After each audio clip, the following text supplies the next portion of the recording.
কোরআনুল কারীম থেকে সূরা নূরের 55 নম্বর আয়াত পড়ছি। কি আছে আমরা স্বল্প সময় একটু ব্যাখ্যা করে আজকের আলোচনা এখানে শেষ করব ইনশাআল্লাহ। আল্লাহ পাক বলেন, ওয়া'আদাল্লাহুল লাযীনা আমানু মিনকুম ওয়া আমিলুস সলিহাত লা ইস্তাখলিফান্নাহুম ফিল আরদ কামা ইস্তাখলাফাল লাযীনা মিন ক্বাবলিহিম। আল্লাহ বলেন, আমার ওয়াদা, যারা দুনিয়ায় ঈমান আনার পরে ভালো কাজ করবে, লা ইস্তাখলিফান্নাহুম ফিল আরদ, আমি আল্লাহ অবশ্যই তাদেরকে রাষ্ট্র ক্ষমতা দান করব। কে বলছেন? এখানে এই যে লা ইস্তাখলিফান্না, লামে তাকিদ নুনে সাকিলা, জোর তাগিদ দিচ্ছেন আল্লাহ। কেউ যদি ঈমান আনে এবং ভালো কাজ করে, তাহলে রাষ্ট্র ক্ষমতা ওই জাতির উপরে দেবে কে? কামাস তাখলাফাল লাযীনা মিন ক্বাবলিহিম, যেমনই ভাবে আল্লাহ তাআলা রাষ্ট্র ক্ষমতা দিয়েছিলেন পূর্ববর্তীদেরকে। তাহলে ঈমান আনার পরে কেউ যদি ভালো কাজ করে, ওই জাতিকে রাষ্ট্র ক্ষমতা কে দেবে? আর রাষ্ট্র ক্ষমতা যদি আল্লাহ তাআলা কাউকে দেয়, আর রাষ্ট্র ক্ষমতা যদি কেউ পেয়ে যায়, তারা 4 দফা মূলনীতি বাস্তবায়ন করবে। কয় দফা? সূরা হাজ 22 নম্বর সূরার 17 নম্বর পারার 16 নম্বর পৃষ্ঠার 41 নম্বর আয়াতে ব্যাখ্যা। আল্লাহ পাক বলেন, আল্লাযীনা ইম্মাক্কান্নাহুম ফিল আরদ আকামুস সালাত ওয়া আতাউস যাকাত ওয়া আমারু বিল মা'রুফ ওয়া নাহাউ আনিল মুনকার ওয়া লিল্লাহি আকিবাতুল উমুর। খুব খেয়াল করে শুনবেন। আল্লাহ বলেন, আমি যদি কাউকে রাষ্ট্র ক্ষমতা দিই, তারা রাষ্ট্রের 4টা মূলনীতি বাস্তবায়ন করবে। কয়টা? নাম্বার 1, আকামুস সালাত, তারা নামাজ প্রতিষ্ঠা করবে। নামাজ প্রতিষ্ঠা করবে। এইজন্য রাষ্ট্রের দায়িত্বে যারা থাকবে, তারা রাষ্ট্রের ভেতরে রাষ্ট্রের 4টা মূলনীতি, 4টা দাবি, 4টা দফা তারা পাশ করবে। প্রথম নাম্বার মূলনীতিটা তারা পাশ করবে আকামুস সালাত, নামাজ প্রতিষ্ঠা। সংসদ ভবনে আইন পাস হবে, ইউনিয়ন থেকে একেবারে সংসদ ভবন পর্যন্ত যারাই মুসলমান দাবি করবে, আযান হবার পরে কেউ বসে থাকতে পারবে না, সঙ্গে সঙ্গে তারা নামাজে দাঁড়িয়ে যাবে। ইউনিয়নে যিনি চেয়ারম্যান আছেন, তিনি ইউনিয়নে ইমামতি করবেন তার অধীনস্থদের নিয়ে। সচিবালয় যিনি দায়িত্বে আছেন, তিনি ইমামতি করবেন তার অধীনস্থদের নিয়ে। সংসদ ভবনে যিনি প্রধানমন্ত্রী, সচিবালয় যিনি প্রধান, তিনি ইমামতি করবেন তার অধীনস্থদের নিয়ে। এই আইন পাশ করবার দায়িত্ব রাষ্ট্রপ্রধানের। কার? আল্লাহ যাদের রাষ্ট্র ক্ষমতা দান করবে। আমি হুজুর যতই নামাজের ওয়াজ করি, কেউ করবেন কেউ করবেন না, কিন্তু রাষ্ট্র যখন এই 4 মূলনীতির প্রথম মূলনীতি নামাজের আইন পাস যখনই পাস করবে, কেউ নামাজ ছেড়ে দিয়ে থাকতে পারবে না। হয় তারে জরিমানা দিতে হবে, নতুবা পুলিশ ধরে নিয়ে জেল দেবে। কি নামাজ ছেড়ে দেবার কথা? হ্যাঁ। 2 নম্বরে ওয়া আতাউস যাকাত, আল্লাহ বলেন, আমি যাদের রাষ্ট্র ক্ষমতা দেব, তাদের 2 নম্বর কাজ হচ্ছে তারা যাকাত ব্যবস্থা চালু করবে। সুদ ভিত্তিক অর্থনীতি বন্ধ করে ইসলামী অর্থনৈতিক তারা চালু করবে। সুবহানাল্লাহ। আজকে আমরা এদেশে দেখতে পাচ্ছি ইসলামিক অর্থ ভিত্তিক ব্যবস্থা নেই বললেই চলে। যেটি চালু আছে এর বিপরীতে সুদ ভিত্তিক। কি ভিত্তিক? এটা থাকবে না। এর বিপরীতে চালু হবে যাকাত ব্যবস্থা। যাকাত আদায় করবে কারা?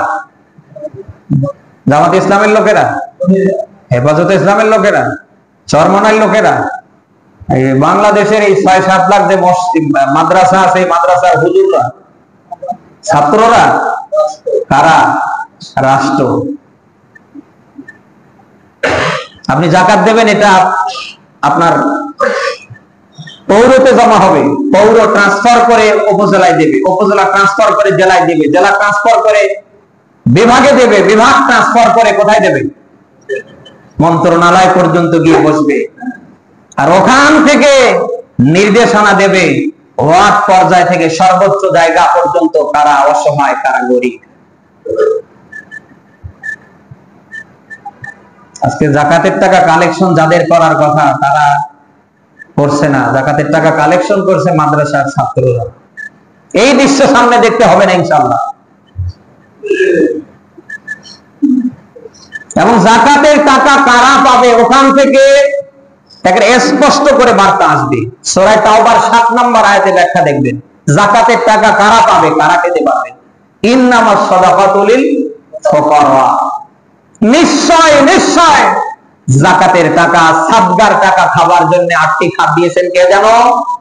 প্রথম খাতটা হচ্ছে লিল ফুকারা, গরিব অসহায় যারা, তাদের জন্য। কাদের জন্য?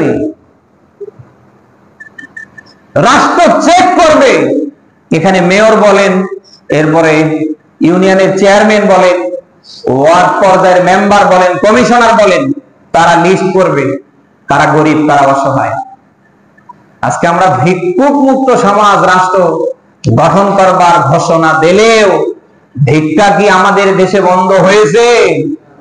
এটা শতভাগ বন্ধ হবে যদি রাষ্ট্রীয়ভাবে যাকাত ব্যবস্থা বাধ্যতামূলক করা হয়।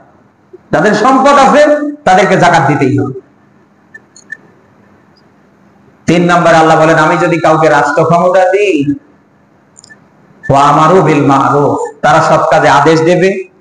4 নম্বরে ওয়ানাহাউ আনিল মুনকার, অসৎ কাজে তারা কি দেবে? বাধা প্রদান। ওয়ালিল্লাহি আকিবাতুল উমুর, প্রত্যেকটা ভালো কাজের পরিণাম কার কাছে? কার কাছে? সে কথাই আল্লাহ তাআলা বলছেন। আল্লাহ বলেন, আমার ওয়াদা, কেউ যদি ঈমান আনে আর ভালো কাজ করে আমি আল্লাহ রাষ্ট্র ক্ষমতা দেব, যেভাবে রাষ্ট্র ক্ষমতা দিয়েছিলাম পূর্ববর্তীদেরকে। শুধু এই রাষ্ট্র ক্ষমতা দিয়ে আল্লাহ শেষ করবে তা না, আয়াতে অনেক কথা আল্লাহ দিয়েছেন। এরপরে আল্লাহ বলেন, ওয়ালা ইউমাক্কিনান্না লাহুম দীনাহুমুল্লাযী ইরতাদা। আল্লাহ তাআলা বলছেন, ওয়ালা ইউমাক্কিনান্না লাহুম দীনাহুম, আল্লাহ বলেন আমি দ্বীনকে শক্তিশালী করব, সুদৃঢ় করব।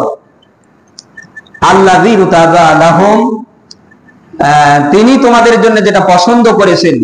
ওয়ালা ইউবাদদিলান্নাহুম মিন বাদি খাউফিহিম আমনা, এরপরে আল্লাহ তাআলা যেটা রদ বদল করে দেবে, পরিবর্তন করে দেবে, ভয়ের পরিবর্তে আল্লাহ পাক শান্তি নিরাপদের ব্যবস্থা করে দেবে। আজকে আপনার মেয়ে ঘর থেকে বের হয়ে স্কুল যেতে পারে না, কলেজ যেতে পারে না। আজ আপনি আপনার পরিবার নিয়ে কোনো পর্যটন এলাকায় যেতে পারেন না। ভয় আছে না নেই? আছে না নেই? আল্লাহ তাআলা বলছেন, কেউ যদি ঈমান আনে এবং ভালো কাজ করে, শুধু রাষ্ট্র ক্ষমতা দিয়েই আমি আল্লাহ শেষ করব না, বরং আমি আল্লাহ মানুষের ভিতরে থাকা যত ভয় সব দূর করে মানুষকে আমি আল্লাহ নিরাপদ স্থান করে দেব। এরপরে আল্লাহ তাদের কাজ দিলেন, ইয়াবুদুনানি, তারা আমার ইবাদত করবে, ওয়ালা ইউশরিকুনা বি শাইআ, তারা আমার সাথে শরীক করবে না। ফামান কাফারা বা'দা যালিক, আল্লাহ বলেন এরপরেও যদি কেউ আমার থেকে মুখ ফিরিয়ে নেয়, ফাউলাইকা হুমুল ফাসিকুন, আল্লাহ তাআলা বলছেন তারা হবে নাফরমান। তারা হবে নাফরমান। এখন রাষ্ট্র ক্ষমতায় যেতে গেলে আপনাকে আমাকে ভালো কাজের দরকার আছে তো। গত জুমায় আমি ঈমান এবং আমল নিয়েই কথা বলছিলাম। কেউ যদি ঈমান আনার পরে ভালো কাজ করে, তাহলে আল্লাহ পাক কয়েকটা জিনিস দেওয়ার গ্যারান্টি দিয়েছে। তার ভিতরে অন্যতম সেটি হচ্ছে আপনাকে আমাকে একটা পুত পবিত্র জীবন কি করবে? হ্যাঁ, পুত পবিত্র জীবন দান করবে। 2 নম্বর সূরা মারিয়ামের 96 নম্বর আয়াত থেকে আমরা যেটা পেয়েছি, আল্লাহ পাক সকল সৃষ্টিকে আমার নিকটবর্তী করে দেবে। অর্থাৎ গর্তের পিপিলিকা থেকে নিয়ে শুরু করে আসমানের ফেরেশতা পর্যন্ত আপনার আমার জন্য দোয়া করতে থাকবে।